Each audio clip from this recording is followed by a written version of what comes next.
Mr. Prykanowski will be the first to answer the third question. One of the main responsibilities of council is to ensure that the township budget is managed sensibly and responsibly. But as we have seen recently with elected officials in nearby municipalities, some holders of elected office have not been able to demonstrate that they are effective managers of their personal finances. For question 3, please tell us about how you manage your own household finances. Are you kidding me? I never spend more than I have. I don't run up my credit cards, and whatever I have, whatever I need, I buy, and that's the way I'm going to look at the township budget. We have a certain amount. People don't realize, but Ewing is a municipal corporation. If you take a look at the budget documents, it says Ewing Township, a municipal corporation. You have revenues on one side, and you have expenditures on the other side. Unfortunately, the state of New Jersey legislature, along with the governor, has said that we have to stick to a 2% increase in budget. What they don't tell you is that there are certain things that are in the budget that has to be 2%, and certain things that are outside of that cap. The 2% is for salaries, wages, and other expenses. That's where the 2% is, your daily operating. The things that are outside of the cap are the ones that kill us. Health insurance, casualty insurance, pensions, indebtedness. Those are the things that take us outside the 2%. So if you hear 2%, your property taxes shouldn't go up more than that, that's a fallacy, because if all of those other things go up anywhere between 10 and 20%, that has to be met. Those bills have to be paid.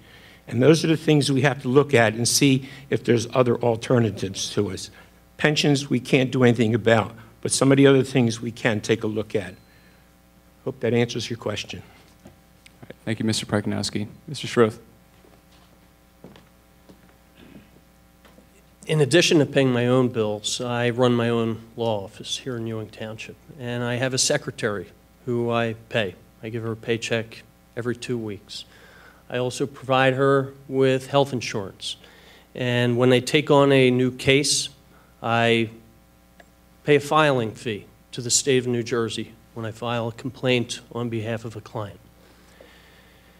If my client was sick or injured, I pay the doctor in advance, out of my own pocket, without ever knowing if I'm going to recover for that client and help him or her with whatever the problem is that she faces. As I mentioned before when I was up here, when Mayor Steinman took office a couple of years ago, our taxes had gone up over 40%. We had a multi-million-dollar budget shortfall. We had pensions that were unfunded. We had utility bills that were unpaid. And we here in Ewing Township have ourselves, as citizens, lived with the issue of paying bills and what happens when bills are not paid. Government's ultimate obligation is fiscal responsibility, providing essential services to its citizens, and it goes without saying, your bills have to be paid. Thank you, Mr. Schroth. Mr. Steward.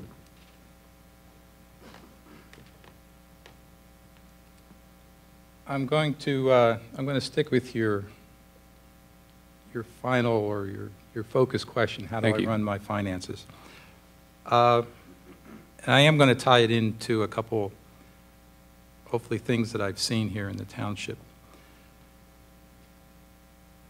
Over the last few years, when I paid off my car loan, I looked to my wife and I said, I usually purchase a new car once I pay off the new one. I just keep it going. But 3 years ago when I did that, I hung on to the car.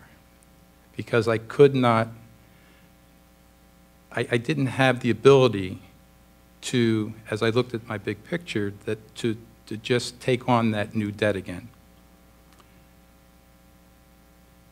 I speak to this point because I did see this, this past year, Councilman Baxter alluded to the fact that the capital budget this year, they went out and they bonded $5 million, and they said it saved the taxpayers 1 penny. In my personal finances, though, I would have not have, and you did that basically because they were, of course, retiring debt at the same time that they were taking on new debt. So the net impact to the taxpayer was negligible. But as a homeowner and as a husband and a father, I may not have made that decision. I may have wanted to, I may have looked at my family, and I have looked at my family, and I would have looked as a council person into my township and said, listen, we can't replace that debt right now. This is not the time to do it. Let's look at ourselves and see what else we can do, and maybe 2 or 3 years from now, we can move back up and get to that place again. Yes, we can only spend what we have. The current budget right now, it's not of course it's balanced by state statute, but it's actually using $1.7 million of surplus that was accumulated over the last 12 to 18 months. Thank you, Mr. Stewart. That's all the time. Mr. Smil? Thank you much. How do I manage my finances? In one word, very frugally. I approach my finances at home in the same way that I would approach finances on the township. I examine our needs versus our wants.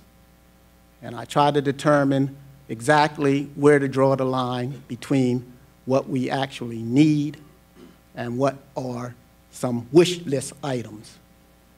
And there's where I think you can make a clear understanding of how you approach these kind of things that are being talked about by prospective members of council and some members that are currently on council. We have to be able to determine what are our real needs in this township versus our wants.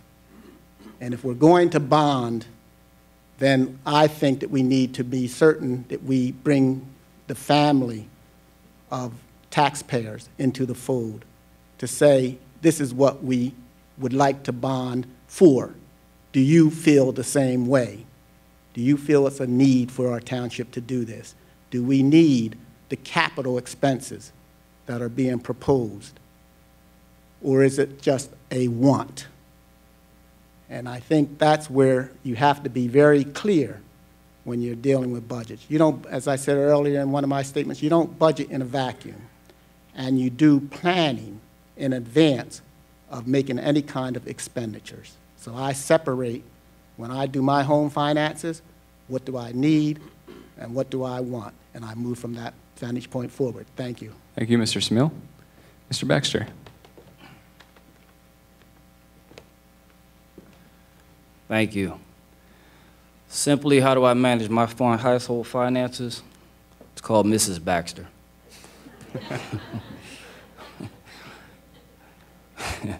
We actually go over the books together. We take our statements each month from the bank, we balance our checkbook, we see where things are going. That way we know what we're spending on. We allot a certain amount for those expenditures, and once the money is gone, we can't spend it anymore. And as we pay bills off, we use a roll-up method. We take whatever money we were paying on that bill and we roll it into the next. And we continue to do this, hopefully till we're bill-free. But when you're looking at a township, it should be the same way. You can't spend more than you have. And I also don't think you govern through referendum. I mean, I appreciate people's input, but everything can't be put up for referendum. I mean, we're elected officials to make tough decisions and make tough choices. Now, I'm also surprised that one of my opponents here mentioned that we had a 1.7 million surplus. How do you get surplus if you're not fiscally responsible? I think the way the administration's going, along with council's input, we do battle when it comes to the budget. We have things that we figure, all right, we're spending too much on this, maybe we don't need that. And we come to an agreement. But through those conversations and through those budgets, we have developed surplus. And with the debt service, it is. That was a perfect time. There is no time like the present. Unfortunately, the economy is what it is. So interest rates are at an all-time low. So if not now, when? When the interest rates rise? Thank you. Thank you, Mr. Baxter. Mr. Lester?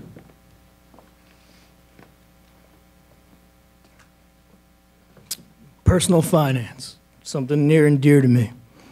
I just recently filed Chapter 7. When I left the Marine Corps, I was in a tax bracket of $75,000. I remained in that tax bracket for the next year. I made $30,000. Cash in hand, I had $18,000 to raise a 4-year-old son and keep a happy wife.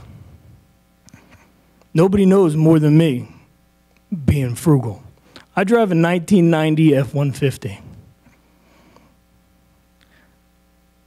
Of course, I could afford a newer car, but I can't afford the gas. So I sacrificed driving around my 20-year-old vehicle so that my son can play township sports, so that my family can get the things that they need. I currently hold 2 jobs, and I volunteer in 2 departments within the township. My budget doesn't allow me to stop at the baseball concession stand.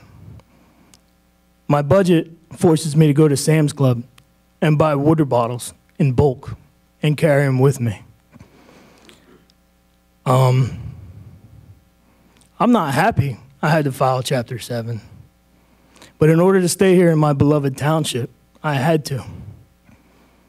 It was the decision that was made to stay here and serve the people of my community. Some would argue to go get a 3rd job, a 4th job, and make it happen. Instead, this here is my resolution. I'm standing on this stage today so that fellow veterans and fellow 27-year-old males and females in this community can look to me to balance their budget and for the necessary guidance needed to stay in this township and live in this township. Thank you. Thank you, Mr. Lester. Ms. Keys-Maloney. Well, I have to freely admit I have the benefit of my husband who helps with the balancing of the bills. But the reality is that we all struggle with this. And there's analogies that we can draw that many of my colleagues have this evening. You know, certainly there's the needs, the wants, there's the requirements, and then there's the also putting away for a rainy day and dealing with the structural needs that the township has. And, you know, certainly in my personal finances, putting away for the rainy day is my 401k. It's, you know, in essence, paying down my student loans as quickly as I possibly can. It's making sure that if we can make an additional mortgage payment in a year, doing so. You know, times have been tough for my family over the last several years, and we haven't had the flexibility to do the things that we once did, and that's where you draw the line between needs and wants. In a municipal context, I think there's those structural things that have to be kind of seen as the items that we need to move forward with, that we have to consider as something that we value and will save for a rainy day toward. And those are things like the capital items that the township decided to invest in. They're things like dump trucks so that we can actually plow our streets. Those are realities that our citizens expect us to be able to do. It's a street sweeper so that we can actually make sure that our streets are as clean as they possibly can be. It's making sure that our town hall, just like you would your own home, has a roof that functions. Those are the necessities that we have to invest in, and that's what capital budgets are all about. And the reality is that while debt is not necessarily something that we take on willingly, sometimes it's smart to do so because it's the right time to do it, and we will make the best possible choices if we do so. And that's what this administration and the council decided to do this past year. And I think it was the right one to make for real reasons. I replaced my roof several years ago. It's not a small cost, but it also ensures that my house stays in order and that I have a home to come home to that doesn't have a leak in the corner. And in the same way, the township needed to make those choices when it came to their township building. And they also had to make those same choices when it came to the dump trucks so that we can actually plow our streets. So investment is important, and recognizing that there are some good versions of debt that we take on.